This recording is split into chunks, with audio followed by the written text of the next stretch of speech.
Okay, so in this tutorial I'm going to show you how to find cleanup equipment that you need to add and how to add it to a specific transaction. So I've already logged into Scout and SRS, so go ahead and do that.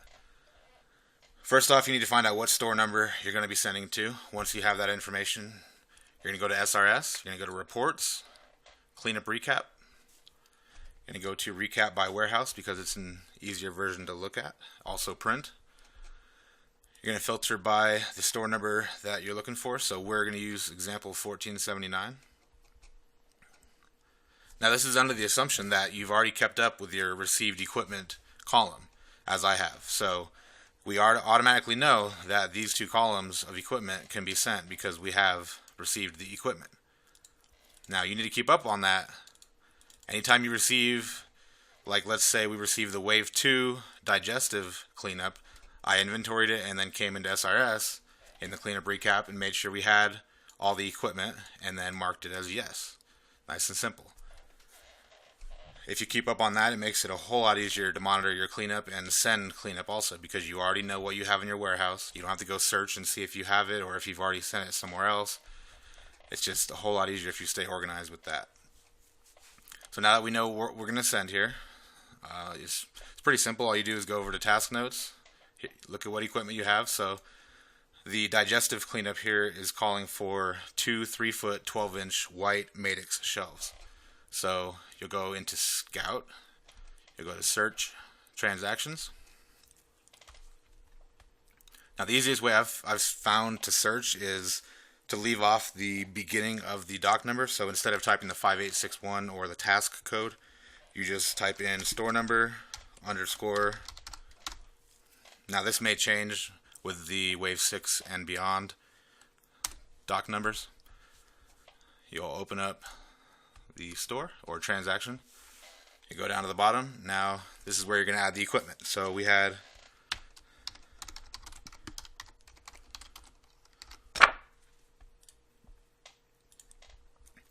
two Madix 3-foot 12-inch white shelves.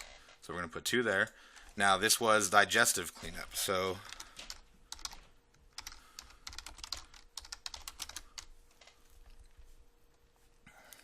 it's as simple as typing in that right there. Now you need to make sure to do that because when you go back and look at transactions, if you claim that you've already sent it or if you wonder if you've sent it, that right there is your tracking basically. That reminds you, you can quickly look at it and you don't have to go and search for certain things.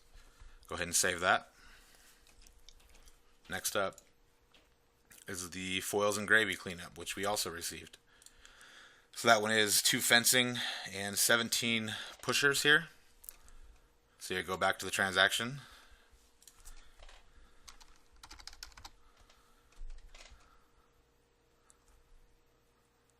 Now right here, this is a classic example of one of the limitations of Scout.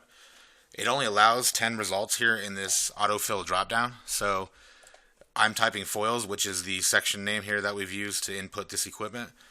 We have more than 10 options, but the problem is it only allows you to view 10. So we'll have to find another way to find the part. So you can search fence, which is also part of the name. One of the things is just getting to know all the part names also. That's it right there. So we had, let's go back and check. We had 2 fencing and 17 pushers. So we have 2. This is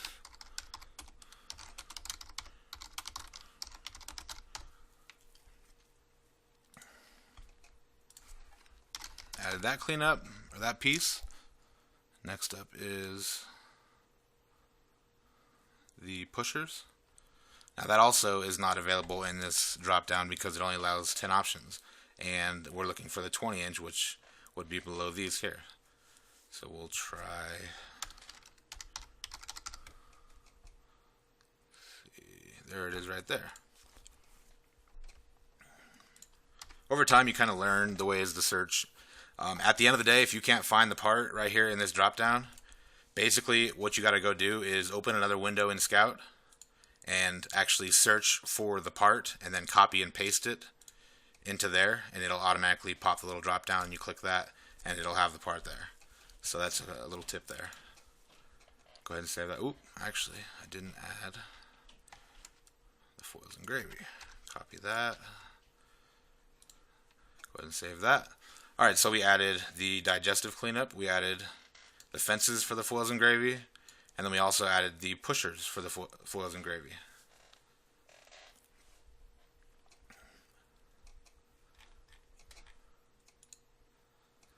What you do after that is basically you come back here into the cleanup recap. Now right here it says reordered and received. That actually is an out-of-date note which I should have updated. What you want to do is you need to update these notes after you've sent it. So basically what we'll do is you basically click on that. It opens the cleanup window for the actual cleanup. You'll click right here where it says cleanup logistics note, and you'll basically replace that with sent wave 5/6/9/2014 period. Now I'm going to highlight that and copy that using Control V and Control C, because we're going to use it here again in a second. It's a lot quicker if you just copy that so you can paste it. Click add, and there you see it updated. So we'll close that, and if you refresh this window you'll see that the note updated. Right there, now it says sent wave, so that when you go back and look, or your DM goes back and looks, or anybody else goes and looks, they can see that you've sent this. The team lead also should see that and know that it should be installed, or they should communicate with you if for some reason they have not received the equipment. Now you also go into this one. Now we copied it so that we can, using Control C and Control V, just paste that in there also instead of having to type it every time. We'll close that back out. We'll refresh it so you can see again. And as you see, these have updated. That way they know you received it and they know you sent it. Nice and easy. If you keep these organized, it'll save you a lot of time. I use these all the time to go back and check to make sure that I've sent equipment and wondering why it's still in SRS. After that I communicate to the lead and ask them, the reason that it hasn't been installed or what happened. I think I made a mistake here. Yep, actually I added the wrong part. So we will, that was a Burke part. So let's see if we can find the FFR pusher here for foils.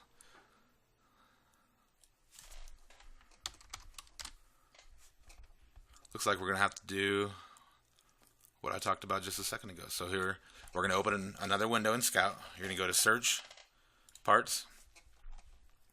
You're going to search here, right here in the part name.